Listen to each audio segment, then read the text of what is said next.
Bom, alunos, hoje no dia de domingo nós vamos falar sobre protocolos de comunicação. Vamos começar com o I2C, que é um dos mais importantes, tendo em vista outros que nós vamos abordar, SPI, CAM, mas esses vão deixar para o devido momento. Esse é o mais importante porque esse protocolo ou barramento é um dos mais utilizados em automação e controle. Quase todos os sensores atuadores disponíveis a preço acessível utilizam esse protocolo. Isso facilita bastante o desenvolvimento de software e o que nosso objetivo é chegar nisso. Só lembrando aqueles que estão chegando, o que eu estou fazendo aqui são várias videoaulas com o objetivo de atualizar minha apostila Raspberry Pi 3. Nós vamos chegar na apostila Raspberry Pi 4 e algumas coisas têm que ser adaptadas. Muitos softwares que foram desenvolvidos por iniciativas independentes rodam no Pi 3, mas não rodam no Pi 4. Eu estou tendo essa dificuldade, porque eu citei na primeira apostila e agora não consigo fazê-los rodar 100%. Por quanto vai acontecendo isso, eu vou mostrando a vocês o que vocês devem fazer, ou então até abandonar para que o desenvolvedor, de repente, no momento, resolva adaptá-lo ao Raspberry Pi 4. Então, é o panorama. Nós vamos falar do I2C, que é extremamente importante. É uma aula pesada, prepare-se, tá? Nós vamos sair daquelas aulas light, agora nós vamos começar a cada vez mais ir para dentro do próprio Raspberry Pi 4, do barramento, nós vamos trabalhar dentro dele e com isso vocês vão precisar ter um pouco mais de atenção, anotar as informações, eu vou tentar reduzi-la e resumi-la de forma que seja bem acessível a vocês, tá? Que estão começando ou que já estão mais adiantados. Então, vamos nessa. Antes de começarmos a fazer a montagem, vou apresentar rapidinho aqui a arquitetura de um sistema interligado com o I2C. Nós vemos aqui, nessa figura aqui, um microcontrolador mestre e vários escravos, todos eles compartilhando um único barramento I2C aqui, que é formado por duas linhas, SDA de dados e SL de clock. Todos os dispositivos vão ter uma entrada e uma saída escrito SDA e SL. E vocês simplesmente vão fazer a interligação direto neles aqui. Outra observação aqui, do SDA e SL para o VDD, em alguns casos, você vai precisar de resistores de pull-up, resistores que são ligados direto no 3.3 volts. Na maioria dos casos, nós vamos trabalhar com 3.3 volts aqui. Esses resistores, em alguns casos de microcontroladores, eles já estão internos. No caso do Raspberry Pi 4 já está interno as portas, nem todas, mas nas que nós vamos usar já é interno, então não precisamos nos preocupar em colocar esse resistor. É sempre chatinho ter que colocar um resistor do lado de fora, achar espaço para ele. E os AD6 não vão precisar, eles não têm esses resistores, né? Então, mas são totalmente escravos, tá? Então, se fosse o caso, você colocaria mais devido ao mestre, tá? E você está vendo aqui que você tem dois microcontroladores, um mestre e um que é escravo. Por quê? Para que esse mestre decida quando é que o escravo, esse outro microcontrolador, pode então entrar e assumir o barramento. Observa que esse microcontrolador também poderia ser um mestre, mas nessa configuração não. Se houver dois mestres, pode haver caso de conflito. E esse conflito tem que ser resolvido com um árbitro. No caso dos barramentos profissionais, nós estamos falando de Profibus, Fieldbus, da RedCam, são barramentos em que, no caso de conflitos, ele automaticamente resolve para se ajustar, para evitar que novos conflitos possam acontecer. Então, mas não é o caso, as nossas aplicações são bem simples, nós vamos ter também apenas um microcontrolador escravo no máximo e um mestre. Nessa outra figura aqui, estão representados aqui como é que o Raspberry Pi 4 compartilha os vários pinos de I/O. Vamos pegar aqui o exemplo, né? Esse pino físico 3, aqui está ligado no GPIO número 2. Lembre-se que, vamos recordar, nós temos o BCM, né? 2835 é um tipo de barramento em que essa pinagem aqui, esse pino 3, tem essa nomenclatura. No Iron Pi, ele tem outra nomenclatura. Então, vamos apenas nos preocupar no GPIO que nós estamos trabalhando, que é o BCM. Então, esse pino 2 aqui, ele poderá ser configurado como, por exemplo, SPI 3, no caso MOSE, que é um dos pinos dentro desse barramento SPI. Ou pode ser também o SDA número 3, ou pode ser o SDA número 1. Quando é que você sabe? Devido à configuração que ele pode ter. O Raspberry Pi 4 pode ter até 6 configurações para cada uma dessas pinagens aqui. Nós vamos mostrar a seguir. Vamos nos preocupar apenas com a alternativa 0, que é aquela de default, hoje em dia se fala por padrão, né? Em que quando você liga, a GPIO já está mapeada aqui. Então, SDA, os dados da SDA1 está mapeada no GPIO 2 e o clock da I2C, né, 1 está mapeado no GPIO 3. Vamos trabalhar apenas esses 2 pinos aqui do nosso Raspberry Pi 4. Só para, como exemplo, né, apresentar para vocês as possibilidades do Raspberry Pi 4. Olha como elas são fortes. Aqui você tem nessa tabela aqui, nessa primeira coluna, todos os pinos de GPIO listados aqui. Não deu espaço, mas vão até 26. Estão eles aqui. E aqui as 6 alternativas que você pode escolher por configuração da sua CPU, do Raspberry Pi 4, para que ela tenha. Então, para cada uma dessas configurações aqui, tá, há uma associação da GPIO para a função que está descrita aqui. Essa aqui é de default. Liguei o meu Raspberry, ele vai dizer que a saída SDA de dados 1 da I2C está no GPIO 2 e o clock associado a esse dado está no GPIO 3.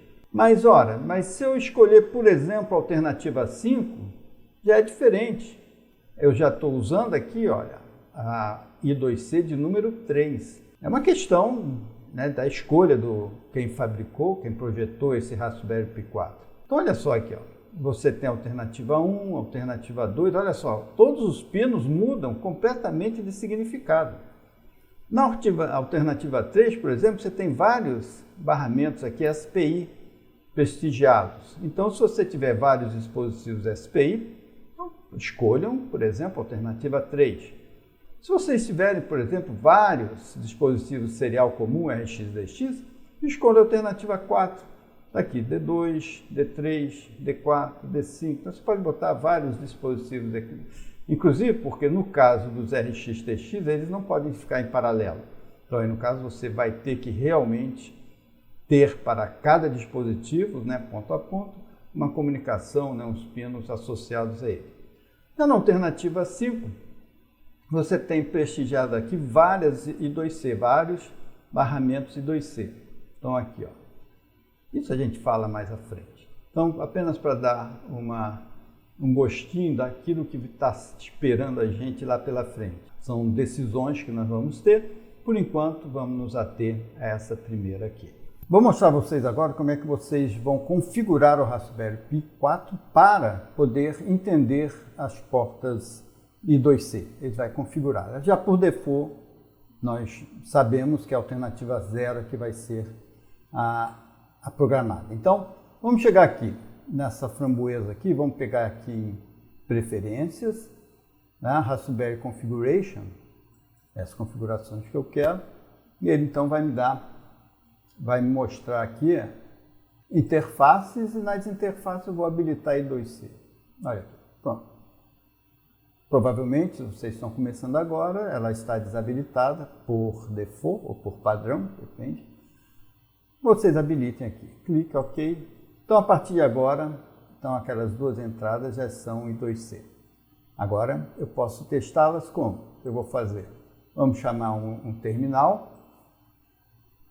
E esse terminal, eu vou digitar I2C Detect, que é um padrão, aliás, é um programa interno, né? Um aplicativo interno do Raspberry Pi 4, já está por default lá dentro.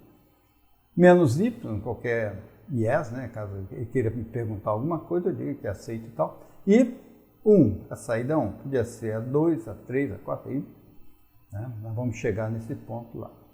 Mas por enquanto vamos fazer isso. Então, se eu der um Enter, vocês vão ver ali que ele analisou nesta entrada, nessa I2C1, todos os valores de 0,3 até 77. Ele foi questionando, perguntando, tem alguém com esse endereço aí? Aqui estão mapeados todos os endereços dos vários dispositivos I2C que vocês encontram na praça. Dificilmente vocês vão encontrar dispositivo que tem o mesmo endereço. E vocês já vão entender isso daqui a pouco, tá? Então, ele não entendeu por quê? Porque eu não tenho ainda ligado no meu barramento nenhum dispositivo I2C. Então, nós vamos ver a partir de agora como é que a gente vai interligar e vai aparecer no meu dispositivo aqui mapeado o endereço daquele dispositivo. Muito bem, temos aqui, vocês estão vendo, o barramento do Raspberry Pi 4. Nessa plaquinha ali, à esquerda, bem ali do 3V3, SDA1, SCL1, que eu estou mostrando aqui, ó, é onde estão apresentados aqui aquelas portas GPIO, né, associadas ao SDA1 e SCL1. Então, o I2C está aqui, já é mapeado por default, já tem aqueles resistores de pull-up interno, eu não me preocupo com isso. O que eu fiz agora? Auxiliado aqui pela protoboard, eu puxei exatamente para esses pontos aqui da protoboard, primeiro, em azul aqui, o 3,3 volts, essa linha vermelha aqui, ó, eu trouxe aqui desde o 3,3 volts lá. Liguei depois o terra, essa linha roxa aqui, está aqui ligado no terra, é o ground aqui. Depois eu puxei o SCL, então esse fio branquinho aqui, ó, ligado na SCL1, e o fio, então roxinho aqui, ligado na SDA1. Por que eu escolhi isso? Porque a maioria dos dispositivos vão ter exatamente esta ordem: VCC, Ground, SCL e SDA. Então, vamos ver aqui, o primeiro deles aqui. Olha só aqui. Um dispositivo GY271, nós vamos trabalhar bastante ele, esse é um magnetômetro, ele tem VCC, Ground, SL e SD1. Existe um outro também, um DRAD, esse pino de DRAD é quando você tiver que fazer transmissões em alta velocidade para informar quando os dados estão prontos. Não é o nosso caso, então a gente vai ignorar esse quinto pino aqui. Então nessa ordem aqui, quando eu colocar aqui,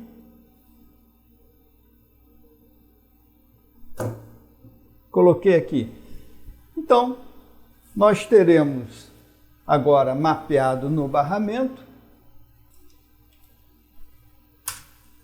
olha lá, o endereço 1E. Então, esta placa GY271, ela tem por norma este endereço 1E. Todas as placas terão esse endereço. Puxa, e se eu tiver duas, você vai ter que ter uma outra portas I2C para colocar esse outro dispositivo, né? No caso é um magnetômetro. Nós vamos falar dele à frente aqui. Então observa aqui, então nós já testamos ele. Vamos tirar aqui, ó. Tirei. Pô, professor, não queima? Não, não queima. Não queima por quê? Dispositivos de 3,3 volts, você pode fazer essa inserção e extração a quente, que eles não queimarão. Não digo mesmo se fosse 5 volts. Questão de tecnologia. Nos 5 volts, se você ligasse as portas a um valor sem ligar a alimentação daquele chip, em geral você queima o chip. Não é o caso na tecnologia de 3,3 volts. Então, eu fiz isso daqui, tá? Existe um outro dispositivo, está aqui, ó, é o GY273. Olha só, VCC Ground. Observa que a ordem dele, apesar de estar certa, ele está de cabeça para baixo. Então, ao colocá-lo, eu vou ter que respeitar aqui, ó, o VCC vai estar aqui, ó. Então, ele vai ter que estar desta forma aqui, um pouco diferente. Então, vamos lá ver. Está lá, o endereço 0D. Está lá colocado. Vamos extraí-lo. Vamos em ordem aqui. Qual o próximo? Eu tenho um muito interessante aqui, o GY15. Muito interessante. Esse GY15, vou colocar aqui, ele tem VCC-in, 3 volts, ground, SL, SDA. Esses outros pinos também vamos deixar, pinos de interrupção, né? Isso se for necessário para fazer a discriminação do momento em que deve ser lido, então tá esses aqui, essas interrupções. Mas o que é interessante aqui é que logo no primeiro pino tem um VCC-in. Significa que ele aceita até, por exemplo, 5 volts. Se você ligar aqui, aí você não precisa ligar 3.3, tá? Mas eu não vou ligar 5 volts exatamente porque o meu dispositivo Raspberry trabalha com 3 volts em todas as portas. Não coloquem 5 volts. É extremamente perigoso, você pode até queimar o seu dispositivo Raspberry, tá? Então vamos colocar, mas lembre o seguinte, esse primeiro ponto azul aqui vai estar ligado ao 3.3 e esse aqui vai ficar simplesmente solto. Então, colocando esse dispositivo aqui, pulando então aquele ponto aqui, já está ele colocado aqui. Vamos ver o endereço 1C.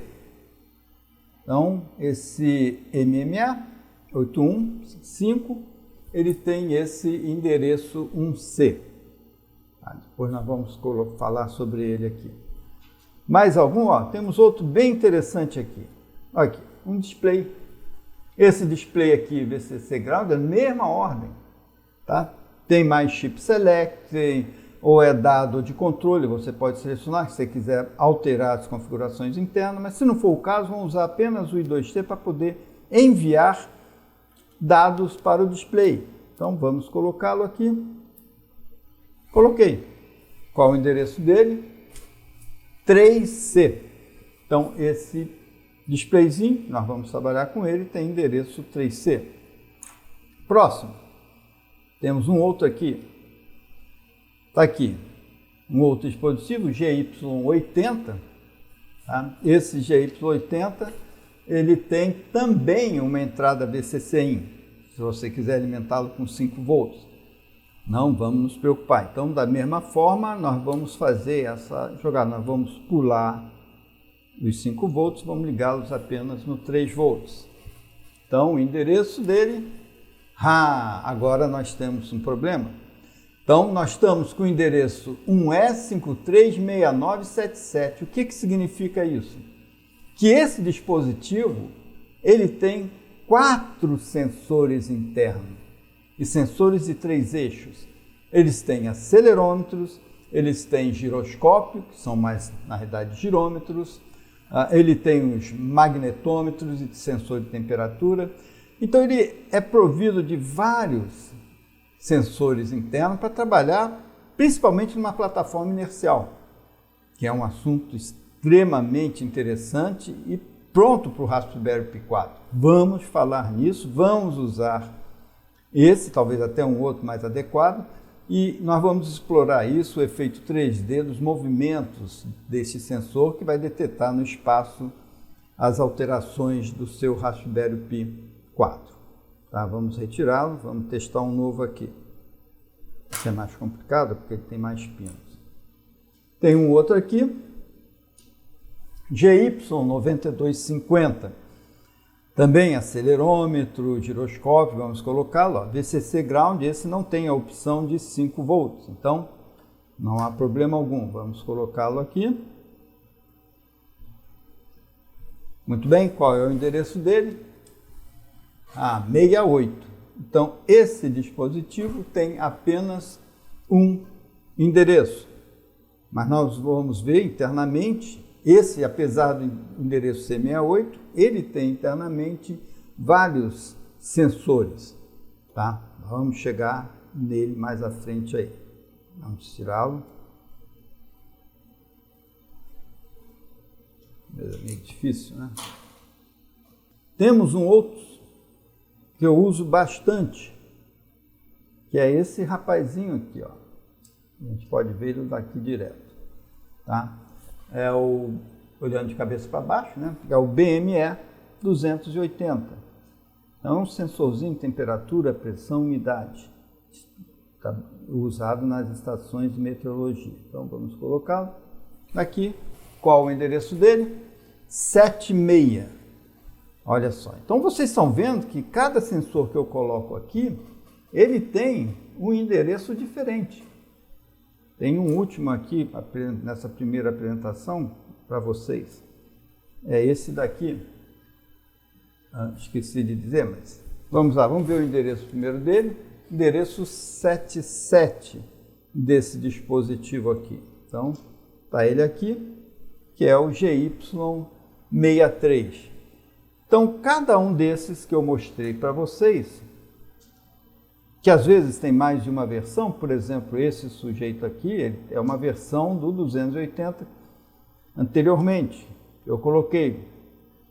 Porque você pode fabricar a sua própria plaquinha, mas o endereço é o endereço desse chip aqui, por exemplo. Então, tá vendo esse chipzinho aqui? É um chip fabricado, não sei, Estados Unidos, Alemanha, mas não sei. É fabricado em um local, mas a plaquinha é feita na China.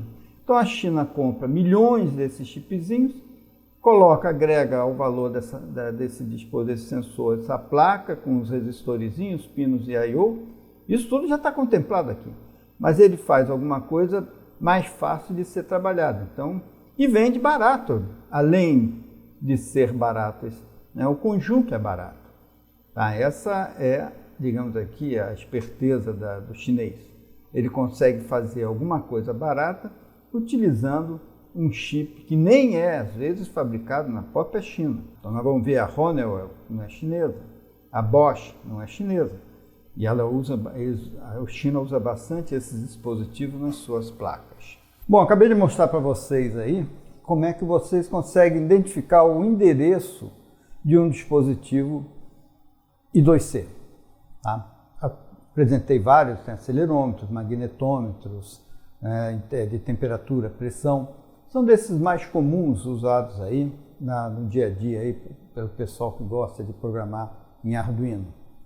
Então, o que nós vamos ver na próxima aula vai ser a programação de cada um desses dispositivos, é claro, não todos, escolher um deles, e vocês vão então instalar as bibliotecas e observar o que está acontecendo dentro dos sensores, dentro dos registradores. A nossa aula vai ficar um pouquinho mais pesada, então eu espero que vocês tenham entendido essa aula. Essa foi mais simples do que as outras que virão, I2C. Mas eu espero que vocês acompanhem e deem o like, né? Claro, se vocês gostaram dessa aula. E os comentários abaixo eu estou aguardando de vocês também. Muito obrigado, senhores, e até semana que vem.